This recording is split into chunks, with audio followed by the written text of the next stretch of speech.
দীর্ঘমেয়াদী বৈশ্বিক জলবায়ু পরিবর্তনজনিত দুর্যোগে সবচেয়ে বেশি ঝুঁকিতে থাকা দেশগুলোর মধ্যে বাংলাদেশ অন্যতম।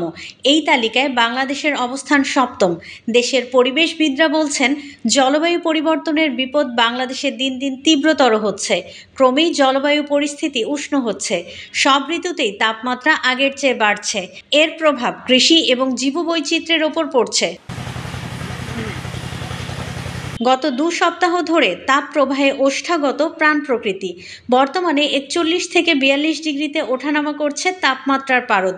তীব্র তাপ প্রবাহে বিরূপ প্রভাব পড়ছে কৃষিতে। প্রচণ্ড গরম আর খরায় ঝরে পড়ছে আম ও লিচুর গুটি। রসালো আর সুস্বাদু লিচুর জন্য বিখ্যাত পাবনার ঈশ্বরদী উপজেলা।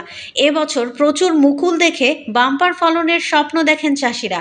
বর্তমানে সবুজ পাতার ফাঁকে উকি দিচ্ছে লিচুর গুটি, কিন্তু চাষিদের স্বপ্নের রং ফিকে হয়ে গেছে। গত ২ সপ্তাহের তাপপ্রবাহে ঝরে পড়ছে লিচুর গুটি। শুধু লিচু নয়, আমের ক্ষেত্রেও একই পরিস্থিতি। নানাভাবে চেষ্টা করেও আম, লিচুর গুটি ঝরে পড়া রোধ করতে পারছেন না চাষিরা। এমন পরিস্থিতিতে ফলন বিপর্যয়ের শঙ্কায় দিশেহারা হয়ে পড়েছেন তারা। ইতিমধ্যে অর্ধেক লিচুর গুটি ঝরে পড়েছে বলে ধারণা তাদের। এমন চলতে থাকলে লোকসান গুনতে হবে। এই বছরে যখন মল বের হয় তখন আমরা খুব আনন্দিত ছিলাম এই বছরটা যে অনেক ফলন হবে। খরার জন্য এবার আমরা লাভবান হতে পারবো না। এবার মলের ভাব খুব ভালো ছিল, কিন্তু আসলে এবার রোদের ভাব খুবই, গরমের ভাব খুবই বেশি। তো এরকম যদি আরও কিছু সপ্তাহ থাকে তাহলে আরও নিচু ঝরবে এবং অনেক নিচু ঝরতেছে। এরকম হতে থাকলে আমরা আসলে চরম ক্ষতির মুখে হতে থাকবো। যারা কিনেছে বর্তমানে এখন হতাশাগ্রস্ত। আশাবাদী ছিল যে আমাদের এলাকায় পুরা কৃষকই এই আম লিচুর উপর সারা জীবন তাদের রুজির উপর নির্ভর করে থাকে।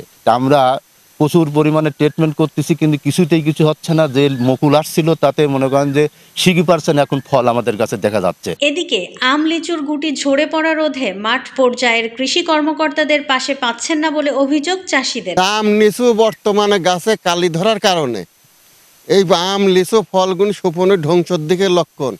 এখন দেখা যাচ্ছে সার বীজ দিয়ে কোনো মেডিসিন দিয়ে ঠেকানো যাচ্ছে না। আবার দেখা যাচ্ছে সরকারের থেকে কোনো কৃষি অফিসারও এই দেশে আসে কোনো যুক্তি পরামর্শ দিচ্ছে না চাষিদের। এবার অতিরিক্ত তাপমাত্রা গরমের কারণে এবার আমাদের পাবনা এবং ঈশ্বরদীর যে ফল এবং ফুলও কম আসছে। ফল যতটুকু আসছিল তার মধ্যে অতিরিক্ত তাপমাত্রার কারণে আপনার অনেক ফল ঝরে যাচ্ছে। তবে এটা আমরা যে চাষ করতেছি তারপর আমরা টিকাতে পারছি না। তবে আমাদের পাবনায় কৃষি যে অফিসারগুলো যারা জানে, আমাদের কৃষকের সাথে যদি একটু পরামর্শ করে যদি আমাদেরকে আর একটু ভালো পরিচর্যা করার দিত তাহলে হয়তো আমাদের জন্য ভালো হতো। তবে কৃষি বিভাগের এই কর্মকর্তা জানান, পর্যাপ্ত সেচ ও গুটিতে পানির স্প্রে করলে ঝরে পড়া রোধ করা সম্ভব। বলেন, কৃষি কর্মকর্তাদের সহযোগিতা না পাওয়ার অভিযোগ দিলে ব্যবস্থা নেওয়া হবে। আমরা এই পরিস্থিতিতে আমরা কৃষকদেরকে বলেছি যে আপনারা পর্যাপ্ত পরিমাণ সেচ ব্যবহার করেন, শুধুমাত্র পানি স্প্রে করেন এবং দিনের বেলা না, ভোরবেলা অথবা রাতের বেলা। তাহলে হবে কি, যদি হট টেম্পারেচারে পানি স্প্রে করেন কিন্তু গাছ শক্ট হবে। আর আপনি যদি একটু অবস্থাতে সকালবেলা ভোরবেলা যদি পানি স্প্রে করেন বা সন্ধ্যার পরে রাত ঠান্ডা হওয়ার পর যদি পানি স্প্রে করেন, তাহলে গাছ এই যে হিট যে শক, সেই হিট শক মানুষের মতো গাছেরও কিন্তু হিট শক আছে। সে কিন্তু তার ফলগুলো কিন্তু যে কারণে ঝরে যাচ্ছে, সে কারণে আমরা সেই পরামর্শ দিচ্ছি। আমরা ইতিমধ্যে স্কোয়াড গঠন করছি। পাবনা জেলায় এবছর ৪,৭৩১ হেক্টর জমিতে লিচুর আবাদ হচ্ছে। উৎপাদন লক্ষ্যমাত্রা ধরা হয়েছে ৩৭,৮০০ মেট্রিক টন।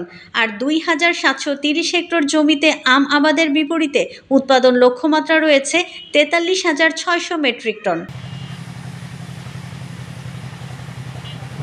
পাবনা থেকে শাহিন রহমানের তথ্য ও ভিডিও নিয়ে রিপোর্ট risingBD.com।